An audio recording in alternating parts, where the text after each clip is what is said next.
esta parte que les comento que es muy importante, que vamos a seguir mencionándolo en la parte del curso. Más adelante igual se va a estar trabajando esto que tiene que ver con la integridad de señal, que es muy importante.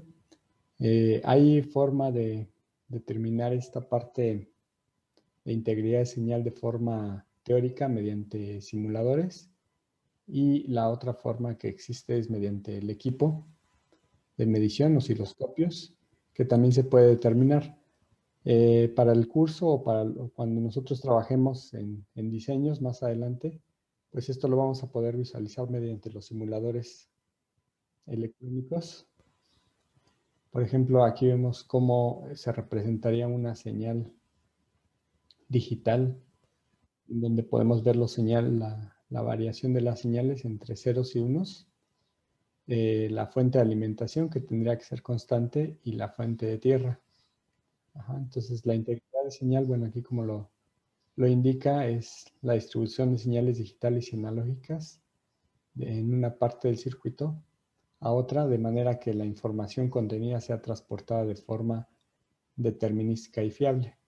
Esto nosotros es lo que esperamos, pero en la realidad la información, como la vamos a observar en los equipos, es como vemos en la parte eh, derecha de abajo. Aquí podemos ver cómo estos ceros y unos se empiezan a deformar.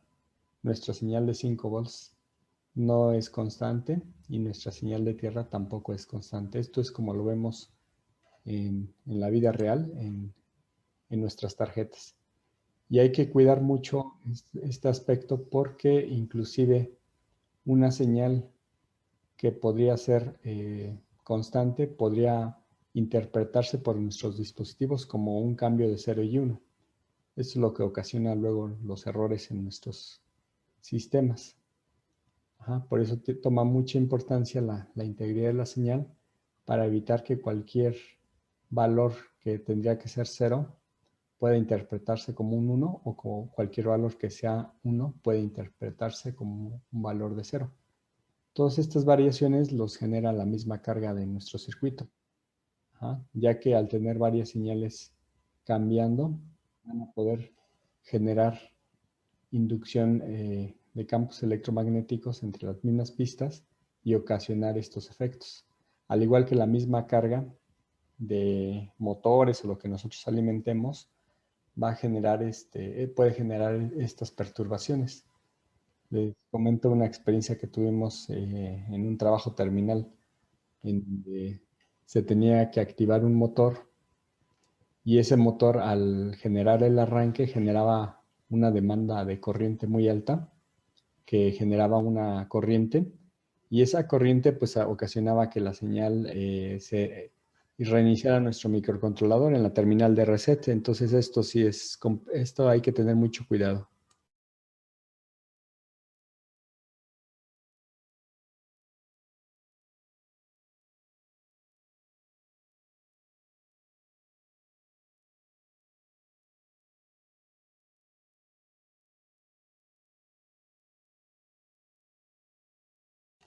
¿Hasta acá alguna pregunta o duda?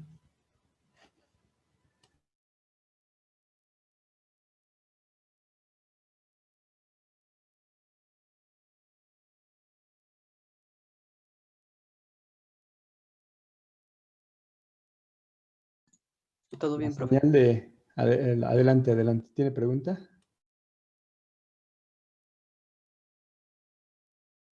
Eh, Estas señales son dadas por nuestro... bueno, ¿cómo se genera la señal? ¿Qué componente genera la señal? ¿Había dicho usted? Ajá. Todos los elementos que tenemos conectados a nuestro sistema, por las conmutaciones que vamos a tener de nuestros sistemas digitales, como cambian muy rápidamente de 0 a un valor de 1, van a generar estas perturbaciones. Esta demanda de corriente muy rápida por estos cambios va a generar que se induzca tanto en la alimentación de positivo como en la tierra, esas transiciones rápidas va a generar que se generen perturbaciones en todo nuestro sistema.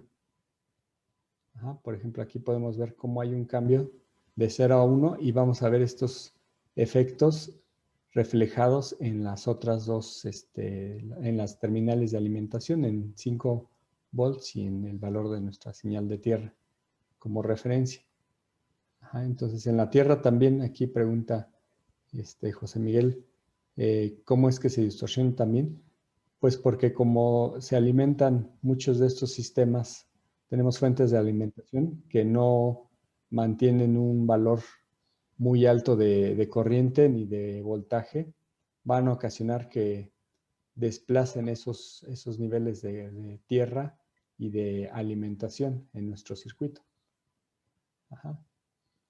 Lo ideal es que fuera un voltaje constante que nunca cambiara, pero como son sistemas físicos, una fuente, si ustedes le conectan un motor, van a ver que el voltaje de alimentación va a caer ligeramente. Si lo vieran con un osciloscopio, verían estas perturbaciones.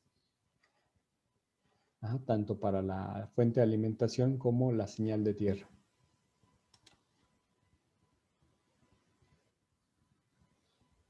Sí, en la parte física esto es lo que se observa. Y esto se vuelve muy crítico cuando tenemos más líneas o más señales generando estas transiciones. Empiezan a deformar todas nuestras señales dentro del circuito. Aquí vemos solamente el caso de una señal digital, pero pues como les comentaba, va a haber varios transiciones de señales. De transiciones me refiero a cambios de ceros a unos, generando estas perturbaciones en nuestro circuito, lo que se vería pues reflejado en todo el funcionamiento. Estas señales, estos cambios se van a ver, se van a generar ya sea por la demanda de corriente de los componentes que estemos alimentando. En este caso les comentaba el caso de un motor. Cuando ustedes activan puentes H, hay demandas de corriente muy grandes que perturban la alimentación, pero también por estas distancias que tenemos muy largas, se genera lo que ya les comentaba, que es el efecto de un transformador. Aquí lo vemos como inductancia mutua entre pistas. Entonces también puede generar, o más bien va a generar campos electromagnéticos, los cuales van a afectar las líneas adyacentes. Esto no lo podemos eliminar, pero sí lo podemos reducir mediante los planos de tierra o mediante la reducción de las trayectorias de nuestras pistas. Esto se vuelve muy crítico, sobre todo en circuitos que trabajan a altas frecuencias. ¿Qué me refiero a altas frecuencias? Pues cualquier señal que esté por arriba de los kilohertz o megahertz. Se empieza a ver mayor afectado cuando empezamos a aumentar la frecuencia. Cuando trabajamos ya sistemas del orden de megahertz, se empieza a tener esos problemas. Y la tendencia actual es que muchos de estos sistemas trabajen a esas frecuencias. Igual las cargas que alimentamos cuando tenemos corrientes de amperes, por ejemplo, les comentaba en el caso de activar un motor, esto ya se refleja mucho en las corrientes que se van a generar. No podemos evitar no reducir las corrientes. Les decía, si ustedes están haciendo un sistema para arrancar un servomotor o un motor, pues todo esto se va a generar en mayor o en menor intensidad, pero se va a generar. Entonces hay que tomar siempre las precauciones. Les comentaba algo que pueden ustedes considerar en los diseños para evitar estos fenómenos es colocar los planos de tierra y reducir estas distancias. Por ejemplo, si yo tengo un puente H aquí y aquí voy a alimentar el motor, no hacer esto. O sea, en este caso, o pongo el puente H lo más cercano hacia el motor para acortar las distancias, o muevo el conector de este lado para evitar que si aquí va mi puente H, pues aquí tenga las salidas hacia el motor. Ya una vez fuera de la placa, hay otras técnicas que se pueden ocupar en el caso de cables blindados, si es que quiero reducir todavía más ese ruido, puedo utilizar cables blindados hacia el motor o reducir también las trayectorias del cable hacia el motor, pero bueno, ya es menos porque ya los cables se encuentran al aire, fuera de la placa, pero también van a generar, podemos identificar que va a generar también esos campos en menor proporción, pero también va a haber esos campos electromagnéticos. ¿Hasta acá no hay alguna duda o pregunta?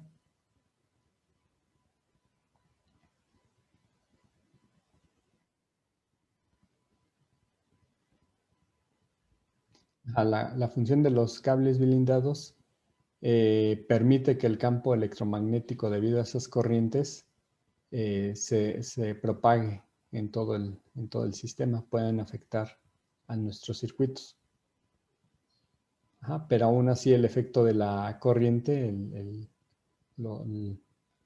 la corriente que demande nuestro motor, pues se va a reflejar en la alimentación de todo nuestro circuito. Es por eso que también nosotros en los diseños de puentes H van a ver que tienen capacitores de acoplamiento, igual muy pegados contra el puente H para evitar que haya esos picos de corriente debido a la demanda del motor eléctrico.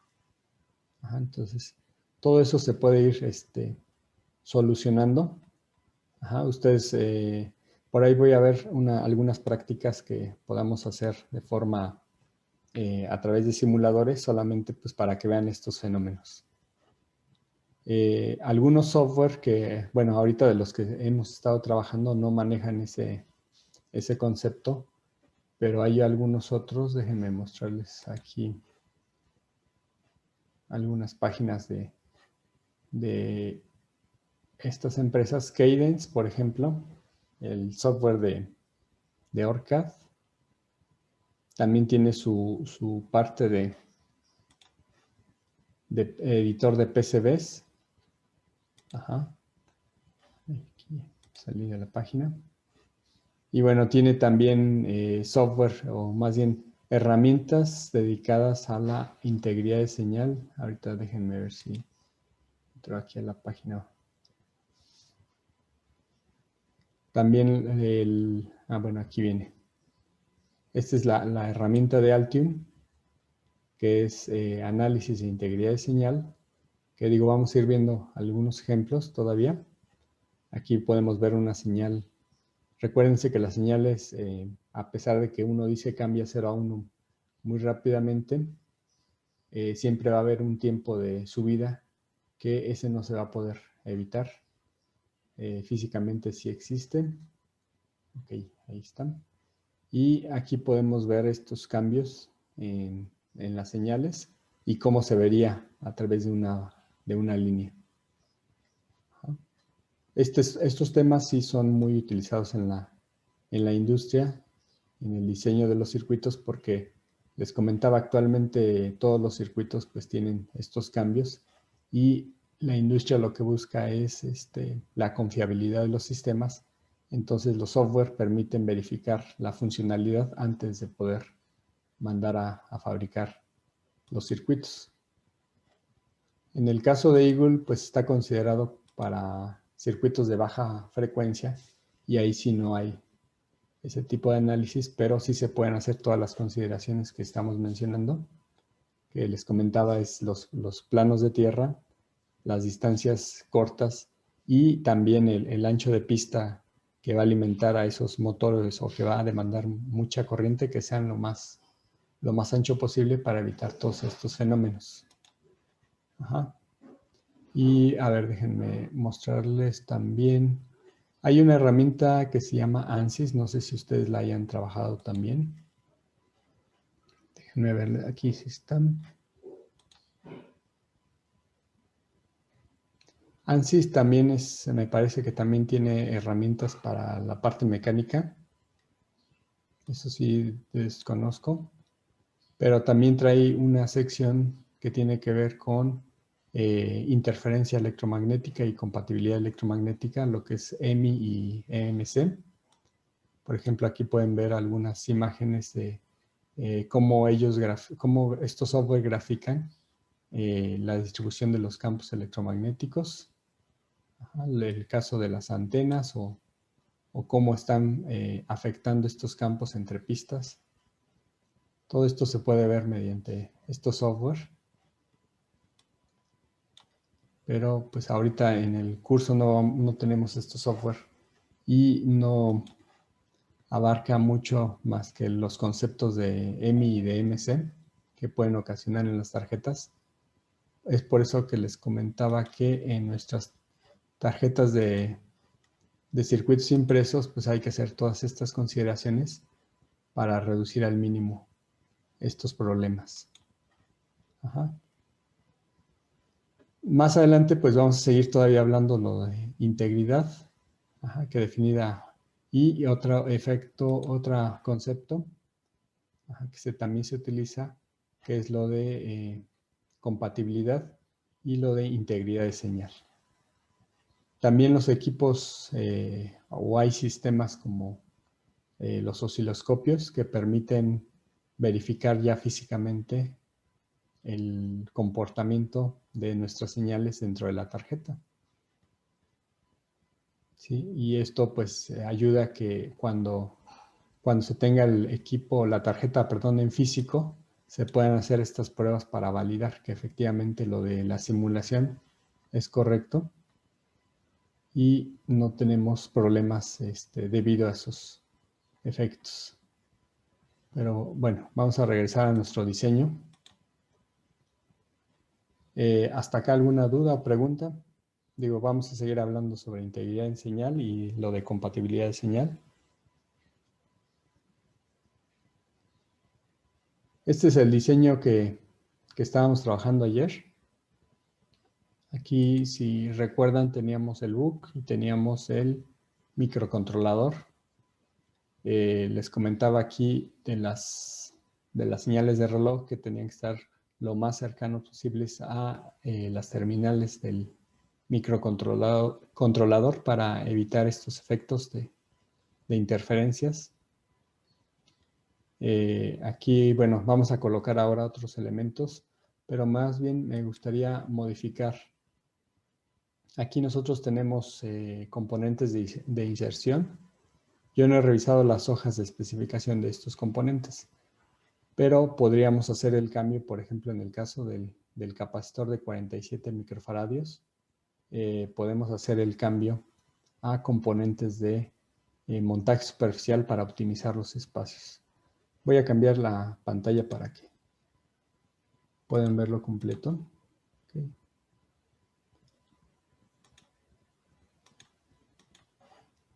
Ok. Bueno, aquí tenemos ya el capacitor. Voy a reemplazar el encapsulado, ya que ese diseño que venía pues consideraba este capacitor de inserción. Aquí tenemos la opción de reemplazar. Ajá. Y aquí vamos a buscar el capacitor. Lo podemos encontrar en la letra C, inicia el elemento cristal. De hecho, aquí, por ejemplo, si quisiéramos también el cristal, aquí lo tenemos. Pero este estaba dentro de la carpeta de resistor. Les comentaba que hay una sección de capacitores, algunos de inserción y algunos de montaje superficial.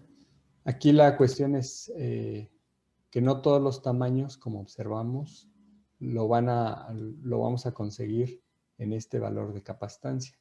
Entonces es importante revisar en las páginas de búsqueda, identificar comercialmente que este capacitor de 47 microfaradios, qué dimensiones tiene para utilizarse y no solamente reemplazar. Ahorita yo voy a reemplazarlo, por ejemplo, alguno de estos de aluminio, pero las dimensiones no sé si exista de este tamaño para estos valor de 47 microfaradios. Lo correcto es verificar en las páginas de búsqueda de componentes o en internet, verificar este tamaño del encapsulado 1012 y reemplazarlo. Pero ahorita yo lo voy a reemplazar. Sin buscar esto, no, les digo, no se los recomiendo, porque nos traería problemas al momento de tratar de, una vez ensamblada, perdón, una vez fabricada la tarjeta, conseguir este tamaño. Cuando empiezo a buscar en internet para comprarlo a este tamaño, pues puede resultar que no lo consiga, que sea mayor el tamaño. Entonces ahí sí me metería en problemas. Ya no podría volver a mandar a fabricar o tendría que hacer adecuaciones en la tarjeta, soldándole algunos cables para adaptar el tamaño del capacitor a este que yo acabo de plasmar en la tarjeta. Pero bueno, ahorita me voy a saltar ese paso, voy a considerar que sí se hizo la tarea de investigar y que sí se consigue ese tamaño. Igual el cristal se puede reemplazar.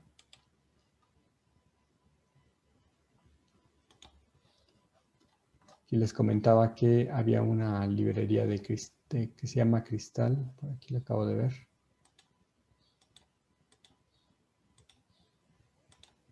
Aquí podemos ver algunos de inserción y vamos a ver si tiene alguno de montaje superficial.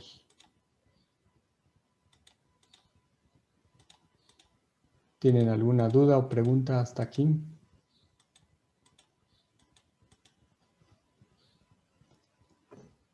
Yo tengo una pregunta, profesor.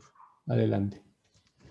El cristal que ahorita teníamos, que honestamente está reemplazando, el dibujo en el PCB se ve como aplastado, como si estuviera acostado, pero en realidad va vertical, ¿verdad? Así es, de hecho, el cristal, como lo vemos aquí, es para colocarlo acostado. Ajá, es decir, luego a veces le ponen un cable que lo fija o lo pegan y doblan las terminales para conectarse en estos puntos, pero esto es para considerar libre este espacio. Cuando sobra espacio no hay problema, pero en nuestro caso que falta espacio, tendría que ir con la forma del espacio para colocarse de manera vertical. Entonces no lo consideraría, tendría que buscar otro. Por eso ahorita estoy considerando uno de montaje superficial para optimizar todavía el espacio. Pero físicamente si utilizara indicaría que lo va a colocar acostado y doblar las terminales. Gracias, profesor. Ok. Miren, ahí está. Sí, sobre todo en el caso de optimizar espacios, sí hay que considerar los componentes de montaje superficial y hacer esa adecuación. Miren, a estos capacitores van conectados hacia el BUC, que es este circuito integrado. Aquí, si se fijan, me indica que a pesar de que yo estoy poniendo aquí estos componentes, ahorita reemplazo por los de montaje superficial, pero aquí yo tengo un desorden total, porque si verifico el esquemático, esto me puede ayudar de referencia. Miren. Básicamente estos dos elementos, lo que es la bobina y lo que es el capacitor, inclusive este elemento, el C1, hay que ubicarlo lo más cercano posible porque esas son las trayectorias que va a tomar. Por un lado el C1 de la bobina y por el otro lado el C3 de esta misma bobina. Entonces voy a identificar dónde están esos elementos. C1, L2 y C3. ¿Sí? Entonces esos deben estar muy cercanos. Aquí veo el L1. Si era L1. Bueno, ahí me corrigen. L1. El C3, por acá, si era C3, a ver. C1 y C3. C1. No lo veo. Bueno, aquí está el C3. Entonces, este debe estar muy cercano a L1 y L1C3 y ¿cuál era el otro? No, de hecho es L2. C3 y L2. C3 y L2. Ahí sí está L2. Está aquí entonces. Entonces todo esto sí se lo recomiendo que se guíen siempre en el esquemático, porque a pesar de que aquí me diga que va a ir conectado con un elemento que está hasta acá, que seguramente debe ser el C1. Vamos a ver dónde está el C1, que está muy alejado. C4, C3, C2, C4, L1. Que estoy buscando es el C1. Ahí está acá arriba, es el que acabamos de poner. Estos elementos deben de estar lo más cercano posible. Aquí yo ya puedo empezar a ver que el elemento, decíamos, el L2, lo puedo rotar de tal forma que no se enreden las conexiones amarillas, nuestras pistas. Ok, quiero rotarlo.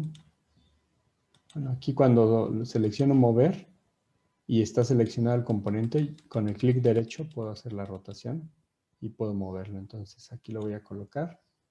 El C1 que tengo aquí, igual puedo hacer lo mismo. Si se fijan, hay una línea, la que está del lado derecho, está conectada a la parte de arriba y no está conectada al inductor L2. Entonces uno diría, pues está mal algo, ¿no? Pero no, lo que pasa es que no se ha optimizado el diagrama, indicándome la pista, que cuando se generó me dijo, bueno, tienes que conectarlo aquí, porque así fue como se generó de este lado, fuera de la tarjeta. Pero para optimizar o reducir estas distancias e identificar que efectivamente este componente que vemos aquí va conectado a este elemento, podemos utilizar el RadNest para hacer esa optimización. Entonces ahora sí cambia la vista. No desconecta ningún componente, sigue el mismo diagrama, solamente que optimiza. Por ejemplo, este nodo que vemos aquí y se conecta con este elemento, posiblemente me lo mandaba originalmente la conexión hasta este nodo o hasta este elemento, porque el nodo todo esto es el nodo. Entonces, al darle optimizar, lo que va a hacer es buscar la ruta más corta para optimizar esa trayectoria e identificar. Entonces ya se desconecta de aquí, se desconecta del componente, pero sigue manteniendo la conexión al nodo. Entonces ya lo veo más fácilmente en la imagen. Entonces aquí ya es más fácil identificar que aquí hay un cruce de estas líneas, entonces puedo igual ya más fácilmente rotarlo y hacer la tarea de optimizar, creo que ahí está. Entonces estoy identificando estos tres elementos. La bobina L2, el capacitor C3 y el capacitor C1. Entonces L2, C3 y C1 están aquí. Esto es lo más óptimo. Entonces, porque a veces ocurre que como yo visualizo que esta pista se tiene que conectar con un elemento, entonces lo coloco así, pero cuando hago mi diagrama o hago mis pistas físicas, resulta que queda muy largo hacia el componente, y entonces eso no es un buen diseño porque se generan esas inductancias que van a afectar a todo el circuito. Sobre todo en estos sistemas de conmutación, les decía, el BUC es un circuito que va a estar por su naturaleza conmutando, va a generar grandes cantidades de inductancia. Entonces, por eso en la parte del diseño les comentaba que todo lo que sea de potencia debe de ir lo más cercano posible, seccionado o separado de lo que sería nuestra parte digital. Es decir, yo puedo considerar que la mitad de la tarjeta va a ser alimentación y la otra mitad va a ser el circuito digital. Entonces ahí estaría separando yo las funciones. No así si, por ejemplo, este inductor yo lo colocara, por ejemplo, aquí. Toda esta línea que va a conducir desde el capacitor y que se va a generar hasta este inductor se va a volver un inductor que va a generar esos campos electromagnéticos que pueden dañar o pueden más bien interferir en las señales del microcontrolador. No lo va a dañar, pero sí va a interferir. Entonces así pues ya reducimos estas distancias y ya lo único que tendríamos que empezar a organizar es el acomodo de los componentes. Siempre básense en el diseño esquemático, ayuda bastante, porque a pesar de que las terminales no puedan estar en orden dentro del microcontrolador, me permiten identificar, por ejemplo, que la R3 y la C2 se van a conectar entre estas terminales del regulador, del convertidor. Entonces trataría de ubicarlas igual, de una manera cercana, al igual que esta R1 y este R2. Entonces, esto se va a buscar que se vaya teniendo en la tarjeta. R1 y R2, aquí los podemos identificar. Entonces, estas no hay que separarlas mucho. Podemos rotarlas, sí, podemos cambiarlas de posición. Por eso también tenemos la funcionalidad aquí de grupo.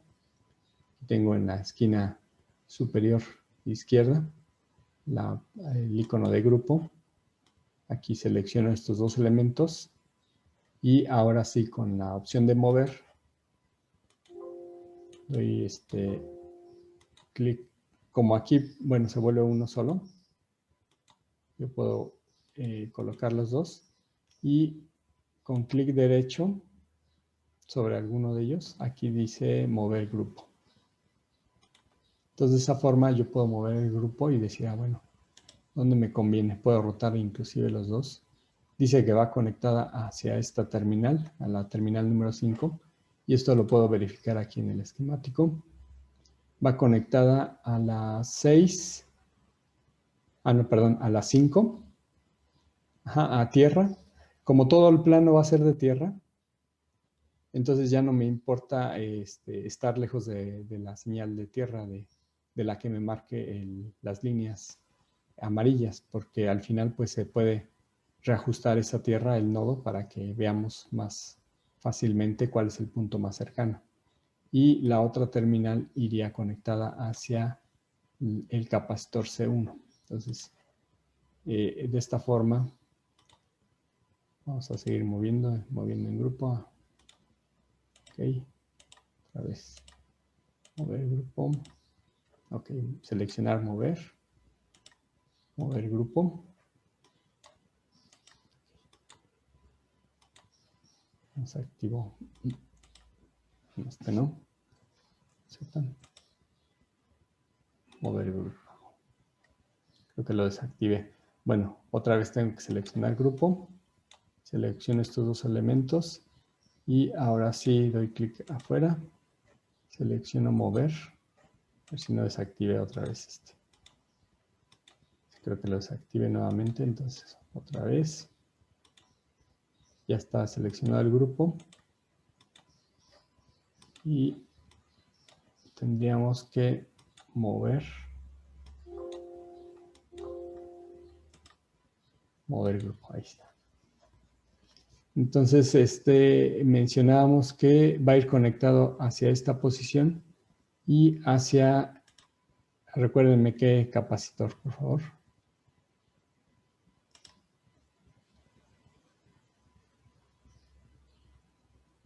Bueno, lo voy a colocar aquí, si están activos o ya me quedé sin conexión.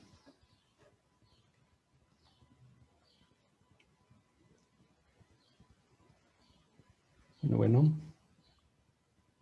Todo bien, profe. Nada más que yo no recuerdo cuál era. Ok. Miren, entonces aquí yo ya lo ubiqué. Aquí tenía un inductor, una L2. En realidad este L2, no recuerdo dónde va. Vamos a ver aquí el diagrama, dónde está ubicado. Este es L2. Ok. Y L1 va hacia la terminal número 2. Aquí hay que tener mucha memoria para acordarse de los componentes. Entonces aquí va esta L2. Ya la estoy ubicando. Les decía que por el valor de tierra no se preocupen, porque esa terminal al final se va a conectar en todo el plano. Entonces más bien pues me interesaría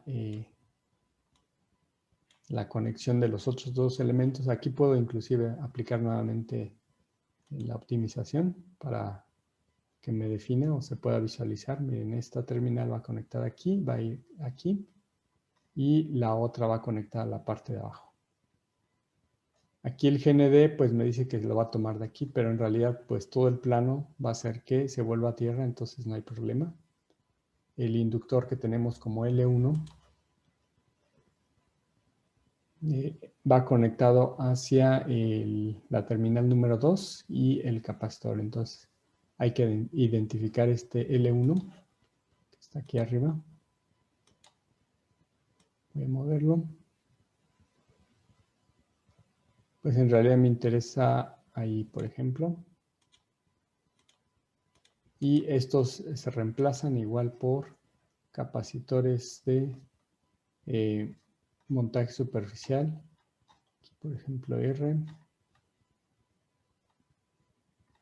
También en las hojas de especificaciones, no en todas, pero sí hay hojas de especificaciones que me sugieren el footprint de la tarjeta. Lo malo es que solamente dan una distribución de los componentes o también las pistas, cómo se deben de diseñar para... ellos sugieren ese diseño porque pues ya lo han probado y con ese les da buenos resultados, minimizan mucho el ruido y optimizan mucho el espacio. Entonces en las hojas de especificaciones también se pueden basar, pueden revisarlo para revisar solamente si no hay ese diagrama, y si no lo hay pues es como lo estamos haciendo ahorita, pero si lo llega a ver pues ya lo pueden ustedes utilizar para ahorrarnos un poco de tiempo y partir de ese diagrama. Ok. Voy a colocar aquí. Bueno, ahí va nuestro diagrama. El jumper, por ejemplo, el conector, este es el de programación. Si no va a ser una programación que estemos cambiando constantemente, porque solamente se va a programar una sola vez, pues podría ir acá. Pero si lo vamos a estar constantemente programando, pues en una orilla a lo mejor valdría la pena, quizá en la orilla más cercana, que pudiera ser la parte de arriba.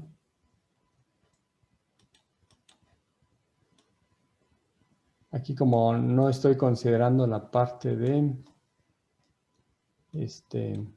la tarjeta, si vinieran ya las especificaciones dadas, pues me tendría que apegar a esas especificaciones. ¿Quién define las especificaciones? Pues quien va a utilizar la tarjeta. Si el que va a utilizar la tarjeta ya tiene una medida específica de dónde colocarla, pues no va a haber opción más que apegarnos a sus especificaciones. Si, como ahorita es el caso, no tenemos especificaciones, estamos diseñándolo por primera vez y no tenemos ni siquiera caja o dónde va a estar colocado, pues sí tenemos esa flexibilidad. Aunque muchas veces en la industria o en la parte externa, pues nos tenemos que apegar a las consideraciones que nos están indicando. Por ejemplo, aquí va el cristal. Quedó muy grande. Quizá el cristal tendría que buscar algún otro componente que sea más pequeño. Pues los cristales hay de muchos tamaños, no solamente este que acabo de utilizar aquí. Vamos a reemplazarlo a ver si hay otro cristal más pequeño.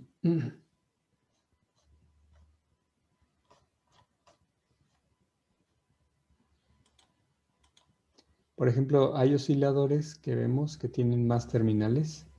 Tiene la terminal 1, 2, 3 y 4. La 1 y la 2 van a alimentación. La 3, no, perdón, la 1 es alimentación. La 3 es tierra y la 4 es tierra. GND1 también hace referencia a tierra. Y la 2 es salida. Estos circuitos ya son como tal un oscilador. Generan ya una señal cuadrada. Pero el que nos pide el circuito en realidad es un cristal que lleva dos terminales y no tiene fuente de alimentación. Entonces tendríamos que buscar esa simbología y su encapsulado. Ahorita me parece que tomé este. Aquí podemos ver otros arreglos, por ejemplo este, que es un capacitor de montaje superficial, similar al que teníamos de inserción, va de forma axial y tiene 3 terminales.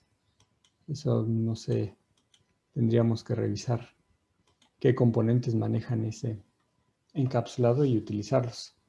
Ahorita yo busqué uno de estos, nada más para hacer este ejercicio, pero les comentaba, todo hay que revisarlo en las hojas de especificaciones, ver si existe este encapsulado, porque si no existe y lo utilizamos, ahí vamos a tener problemas al momento de tratar de comprar los componentes, que no va a existir. Podría no existir ese encapsulado. Entonces vamos a ver. Aquí aplicar el Rasnest. Ahí están. Por ejemplo, el valor de tierra pues va hacia afuera. Como va a ser todo lo de restante plano de tierra, puedo hacer la rotación y el captor. ¿Hasta acá tienen alguna pregunta?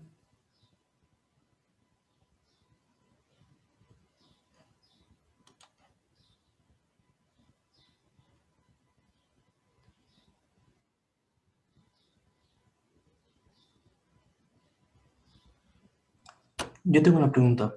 Sí, adelante. En este caso, bueno, cuando la PCB es reducida, ¿podemos cambiar el nombre de los componentes? Por ejemplo, bueno, cuando tenemos muchos componentes, Sí. pues se empieza a como que encimar todo, ¿no? Entonces, ¿es posible cambiar el nombre de los componentes? Sí, de hecho aquí la opción, hay una cruz, bueno, hay varias cruces, ¿no? Una que es el del componente, por ejemplo yo selecciono el componente, o tenemos esta otra que es de la etiqueta. Ajá. Yo puedo cambiar inclusive la orientación, o también podemos modificar las propiedades. Ajá, dándole clic. Nada más hay que tener cuidado porque, por ejemplo, ahorita no está seleccionada, pero tengo que darle clic derecho sobre esta cruz para activar lo que son las propiedades. Y si quiero hacer más pequeño el tamaño o inclusive si quiero cambiar el nombre, aquí aparece como FM, bueno, es este nombre el que tiene, FC-medio 12M, pero también puedo cambiar, aquí dice valor, nombre, ajá, ahorita está en valor. Puedo cambiar el tamaño de la letra, ¿no? Ahorita aparece 50, vamos a ponerle, por ejemplo, 10, aplicar. Si no me gusta esta letra, hay una que es vector, puede cambiar. Tenemos, por ejemplo, centrar. Ajá, tenemos todas las opciones. Aquí nada más no lo cambien, debe ser en valor. porque si lo ponemos en top, se va a generar en cobre y eso serían pistas de cobre las letras. Si lo cambio en bottom, sería en la parte de abajo, se generaría en cobre, pero ahora en la parte de abajo, en paths, en vías. Aquí a lo mejor en path y en vías marcaría un error porque serían perforaciones y eso no lo pueden producir en fábrica. Pero en etiquetas pueden ser todas estas grises, desde T-place, B-place. Ajá. Lo más correcto es que vengan T-names. T, les comentaba, es top, en la capa de top, nombres. En la capa de bottom, nombres. O sea, si yo lo pongo en bottom, saldría en la parte de abajo. Pero si estoy manejando con un componente en top, en montaje superficial, lo más correcto es que apareciera en la capa de top. Entonces allí, esto no lo cambio, que se quede con T-values, que es este. Y desplegar valor, ok. También con respecto al nombre, una cosa son valores y otras son nombres. Por ejemplo, ahorita ya cambió a valor. Ajá, aquí puedo activar nombre y valor. Por ejemplo, si doy name y le doy al componente, el nombre que tiene es Q1. Ajá. Y si doy en name, okay, en el centro igual del componente, dice que la parte 1, ok, no tiene definido en valor, ok. Que si quiero cambiarlo, le digo que sí. Ajá, ahorita tiene este nombre, FC-medio 12. Le puedo cambiar, le puedo poner, no sé, X tal. No se ve porque yo le indiqué aquí en propiedades que me desplegara el valor y no el nombre. Entonces aquí tengo que cambiarlo en valor, car, y aparecería. ¿Sí? Todo lo que aparece en gris son etiquetas en la capa de seal screen. Cuando lo mando a fabricar, pues me imprimen. Hay que preguntar si viene activado la de nombres o la de valores, o pueden ustedes activar las dos. Ustedes mandan los dos archivos y la empresa que los fabrica, pues a veces solamente maneja el de nombres o el de valores. Nada más eso hay que consultarlo. Si quieren que aparezcan los dos, o todas las pueden poner en una misma capa de valores y esa es la que quieren que se imprima, entonces aparecerían todos. Nada más, como mencionaba, pues hay que definir qué es lo que quieren, cómo quieren que salga la tarjeta. Aquí se sobrescriben, por ejemplo. A veces cuando se manda a fabricar, pues lo más conveniente es que sepamos qué valores son, porque luego a veces hay que estarle buscando el valor y el nombre, ¿no? Entonces pueden organizarlo así, de tal forma que se identifique. O aquí para, si quieren todavía más, pegar estos componentes al dispositivo, pues lo pueden manejar así. O cambiar el tamaño de las letras porque luego están muy grandes. ¿Sí? ¿Alguna pregunta o duda? No, todo bien, gracias. ¿Sí? Entonces, aquí tenemos valores y tenemos nombres. Entonces pueden cambiar ambos de acuerdo a las necesidades. Aquí también definen los valores y nombres de estos componentes. También algo importante, por ejemplo, les comentaba de agregar otros elementos. Voy a abrir la página. ¿Qué más le podemos agregar a esta tarjeta? Ahorita tiene lo mínimo, que es una fuente, que es la fuente de alimentación. Ahorita no he acomodado bien estos componentes, me falta cambiar este. Y tenemos la sección del microcontrolador, que básicamente es la alimentación del microcontrolador, su cristal y su interfaz de programación.